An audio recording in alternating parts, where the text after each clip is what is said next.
In doing a 1313 while I'm back another banger unboxing today. We got Zoltan Hound of Dracula, guys. What the frick? Directed by Albert freaking Band. 1977, 1978, 1979.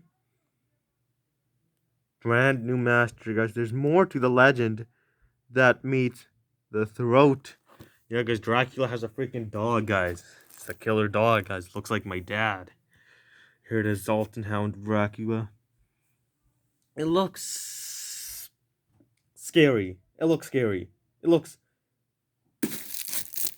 scary.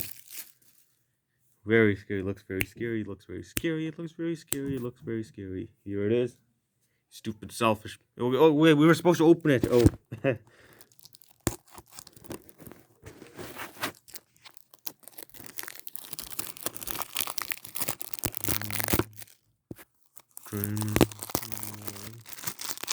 Christmas, just the ones I used to know.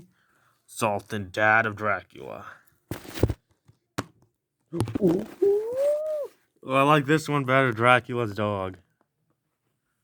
Let's see what it looks like. Dracula's dog or that one? This one looks better, but this one looks cooler, right? Yeah, I'll change it to this. Definitely, but there it is, guys. Now you guys freaking know what it looks like, guys. Freaking Dracula's dog. I know the disc is out. I'll put it back in. Here's the Zoltan Hound of Dracula. I think I'll stick to this, but guys, here it is, guys. And bye.